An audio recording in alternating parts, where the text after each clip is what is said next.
because the grape is the official religion of the state, and anyone who goes against it is punished. This is an oppressive rule, right? Now, let's look at the people of Apple Country. The people of Apple Country need not wear any garland to work.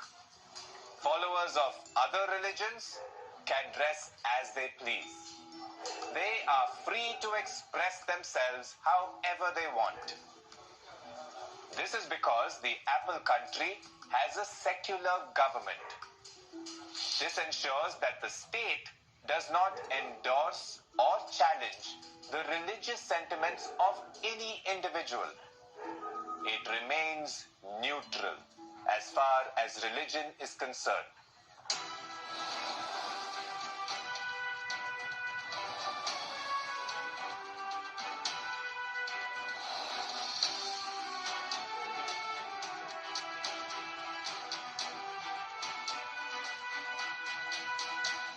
What if your father's company banned him from growing a beard?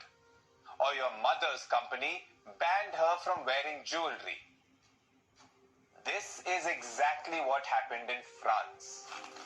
In 2004, a law was passed banning students from wearing any religious or political symbols, such as the Islamic headscarf, the Jewish skull cap, or large Christian crosses.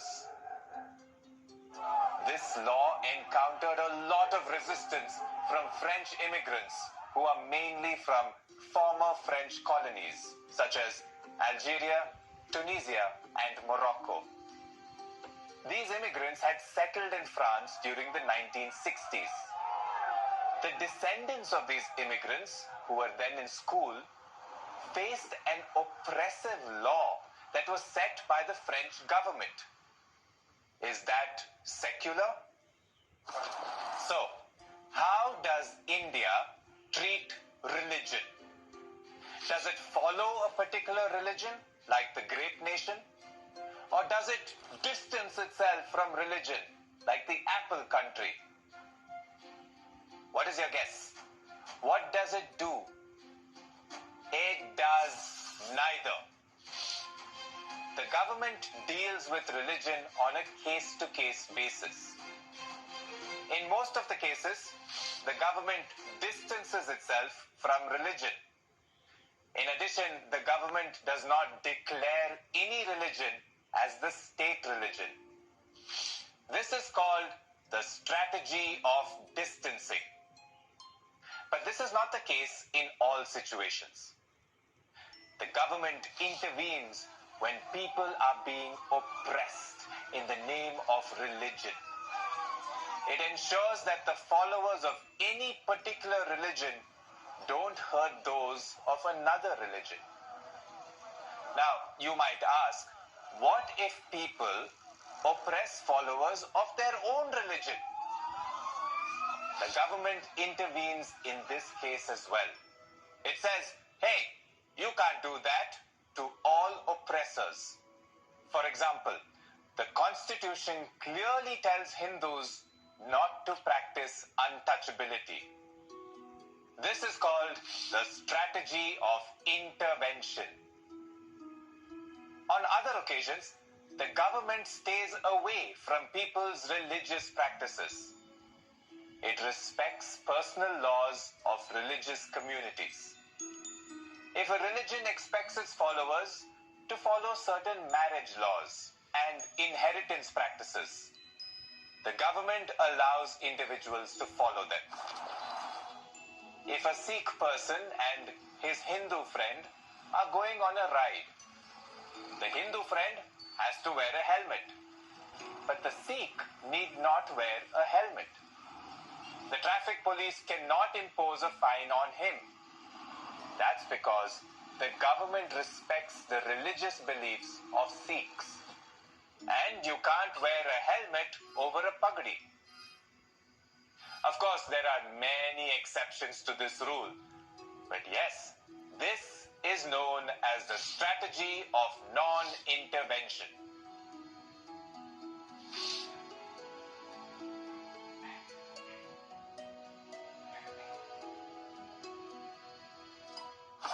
Sometimes people are discriminated against by their co-religionists. A few decades back, some members of the Hindu community were not allowed inside temples because they were considered lower caste. Only upper caste members could offer their prayers to the gods in the temple. Isn't that unfair? The so-called lower caste members didn't choose to be born in that caste. This is an example where some members of a religious community dominate other members within it. In order to prevent religion-based domination or exclusion, the Indian Constitution has banned the practice of untouchability. Therefore, the state can interfere in religious practices if it feels that those practices violate the fundamental rights of the members being victimized in that community. The state can also intervene in personal laws of some communities. Exclusion. The Indian Constitution has banned the practice of untouchability. Therefore, the state can interfere in religious practices if it feels that those practices violate the fundamental rights of the members being victimized in that community. The state can also intervene in personal laws of some communities. If any religious community wants to set up its own school or college, the state can offer their support by giving them financial aid on a non-discriminatory basis. Earlier, we talked about the Apple country. Here, the majority of people follow the Apple religion. But the government does not care about the religion of people. It is totally blind to religious ideas. Apple country is similar to India in many ways.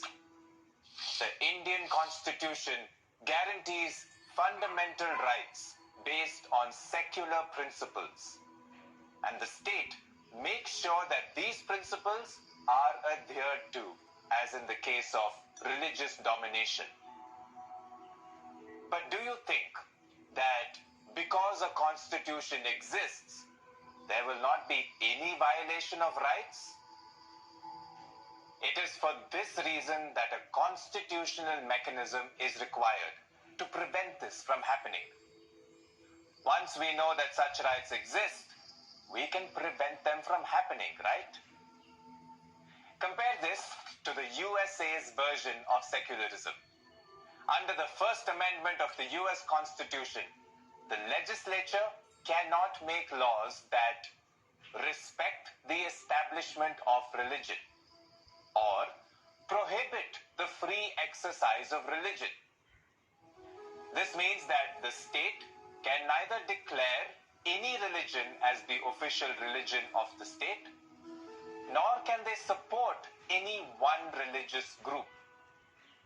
The state and the religion in the US are separate to the extent that neither can interfere in the affairs of the other.